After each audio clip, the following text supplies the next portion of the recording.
Okay, so we're going to start to add some of the other elements, the color elements of your design here. I've got my pink here. I've already added it to my swatches, so I'm ready to go. And I'm going to take and duplicate this 5 more times. So I'm holding Option, drag, hold Shift, want an increment about there, let go, and then I'm going to duplicate that 1, 2, 3, 4. I don't want a stroke on these, so I'm going to go ahead and turn that off. Boom. And what we're going to do, actually, we're going to create kind of a value scale here. I could go in and double click on the color picker and drop the value of the shade a couple. Or because I have such a dark background, here's what I'm going to do. I'm going to drop the opacity. So I'm going to go in increments of 20%. So 80 gets lighter. 60 gets lighter. 40 and down we go. 20 and to 10. So that creates for me a nice easy value scale. I'm going to group that because it's nice. I'm going to drag it on down to my money. This is a bit too large for what I had in mind. I'm going to create a design that I feel has a lot of balance. So let's go ahead and shrink that down. I'm holding the Shift button so that it doesn't distort my lovely squares. And put those about there. I like that. Well, that one's a little bit too light for my taking. I might actually drop the opacity of this even more, down to 10. You can leave it or take it, that's up to you. Really, like I said, you want to focus on readability. So I dropped that down to 10%. That looks a little better to me. I'm going to Command C, Command F to paste in front. Notice how my opaque squares got a little bit darker, but this is actually going to go over on the other side. So Object, Transform, Reflect, so it's going the other way. Hit OK. And I'm just going to slide to the right, like so, holding the Shift button until I get over there. That's increment is not the same. Well, it was close. There we go. And I'm going to do the same thing, but downward now. I don't have to worry about reflecting, just Option, add Shift if you have your head on straight like I did just now. So click Option, you got to hold Option and start to drag, then add Shift. And that creates a nice kind of like 4 different points to kind of anchor your design. Not anchor points, just points of anchoring.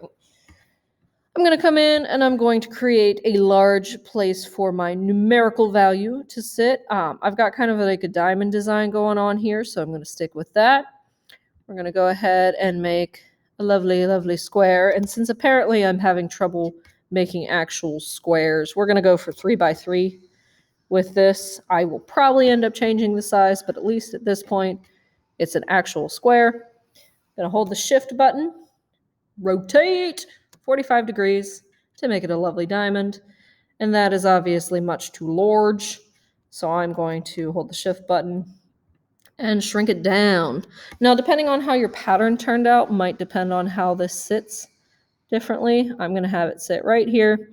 If you're not sure it's lined up, go to your line palette, choose your centerings, like so. Nice and neat. A couple things we're going to do for this one. We're actually going to have a stroke on this one. And I just realized I just said I'm going to have a stroke. Sometimes laughing at my own jokes. Don't mind me. I'm going to pull my swatches back up because I closed out of it. And I want to keep with the same money pink. And you'll see why the strokes are important later. For my fill, I'm actually going to do a gradient with this pink. So I'm going to go to my middle state here. Click on that. That just did it to the stroke. So make sure you bring your fill forward. And I'm going to go into my gradient tool. Click on it. Double click on that first circle, go to my swatches, pink. And I'm actually going to have pink on the other side too.